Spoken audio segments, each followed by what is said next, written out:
ওই মেঘের চাকার মধ্যে দেখা যায় একটা ফাটল আরম্ভ হয়ে একটা পাট দিয়েছে, আর এই জায়গা থেকে কে যেন ডাক দেয়া বলতেছে, আব্দুল কাদের, এ আব্দুল কাদের, আমি তোমার রব বলতেছি। বলেন নাউযুবিল্লাহ।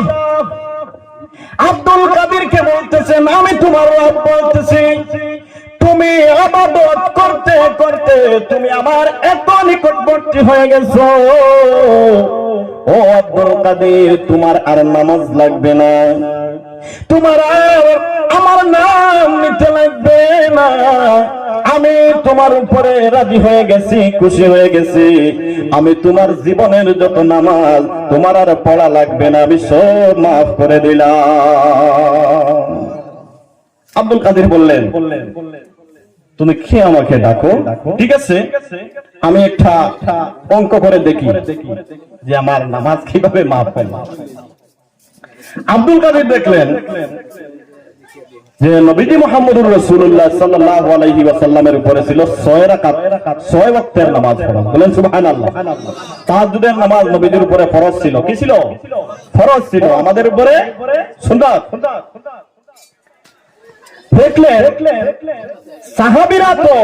সাহাবীদের তো পায়ের ধুলাও হতে পারবো না আমি আব্দুল কাদের। বলেন সুবহানাল্লাহ। এত দামি ছিলেন সাহাবীরা। নবীজির উপরে ছিল 5 ওয়াক্ত ফরজ, আর সাহাবীদের উপরে ছিল 5 ওয়াক্ত ফরজ। আমি আব্দুল কাদের একজন নবীকে, যার জন্য আকাশ সৃষ্টি হলো, জমিন সৃষ্টি হলো, মেঘমালা সৃষ্টি হলো, ওই নবীকে আল্লাহ 6 ওয়াক্ত নামাজ ফরজ করে দিয়েছেন, আর আমাকে আল্লাহ ডেকে ডেকে বলতেছেন আমার নামাজ মাফ করে দিয়েছেন। আব্দুল কাদের ডাকতে বললেন, তুমি কে আমাকে ডাকাডাকি করো?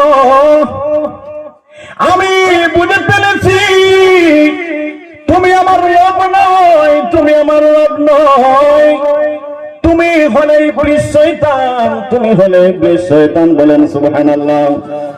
আব্দুল কাদের চিনতে পেরেছেন।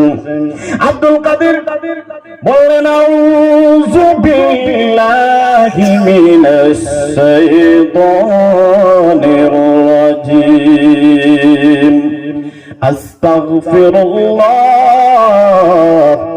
ইন্নাল্লাহা গফুরুর রহিম। বলেন সুবহানাল্লাহ।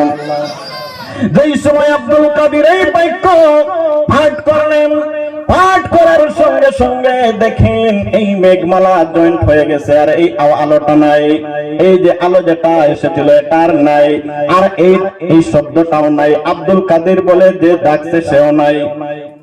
আব্দুল কাদের জিলানী পাহাড় থেকে বাড়িতে চলে আসলেন।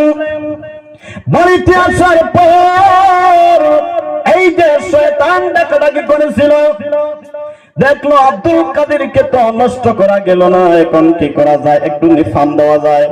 কি দেওয়া যায়? একটু ফার্ম দেওয়া যায়।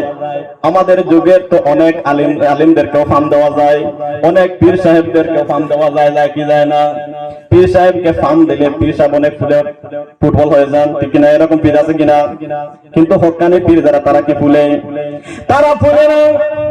আব্দুল কাদেরকে ফার্ম দিতেছে, কি বলে শুনেন? ওই ইবলিস এসে ডাক দিয়ে বলতেছে, আব্দুল কাদের, ও আব্দুল কাদের, আমি অনেক আল্লাহর ওলিরা আমি নষ্ট করে ফেলেছি, এখন জাহান্নামে জ্বলতেছেন। আব্দুল কাদের রে, তোমার কাছে বড় শিক্ষা, তুমি বড় শিক্ষিত একজন মানুষ, তোমার শিক্ষায়, তোমার ইলমে তোমাকে বাঁচাইছে। বলেন সুবহানাল্লাহ। আব্দুল কাদের জিলানী চিন্তা করে দেখলেন, আমাকে যে ফার্ম দিতেছে এটাও তো ভালো কেউ, এটাও তো ইবলিস। ডাক দিয়া বললেন, ইবলিস, না না, আমার শিক্ষায় আমাকে বাঁচাই নাই, আমার ইলমে আমাকে বাঁচাই নাই, আমাকে আমার আল্লাহ বাঁচাইছেন। বলেন সুবহানাল্লাহ। ও বন্ধুগণ আমার, আব্দুল কাদের জিলানী দেখলেন আমার ভিতরে যদি আমি অহংকার ঢুকে নেই, এই যে শয়তান আমাকে ফান দিতেছে, আমিও যদি বলি হ্যাঁ আমার শিক্ষায় আমাকে বাঁচাইছে, আমার ইলম আমাকে বাঁচাইছে, আমার ভিতরে অহংকার ঢুকে যাবে। ও বন্ধুগণ আমার, জান্নাতে যেতে হইলে দিল থেকে অহংকার সরাতে হবে। আল্লাহর নবী বলেন লা তাহাসাদু ওয়ালা তানাজাসু ওয়ালা তাবাদু ওয়া কুনু ইবাদাল্লাহি ইখওয়ানা। অহংকার সরাতে হবে আর দিল থেকে হিংসা সরাতে হবে। বলেন সুবহানাল্লাহ।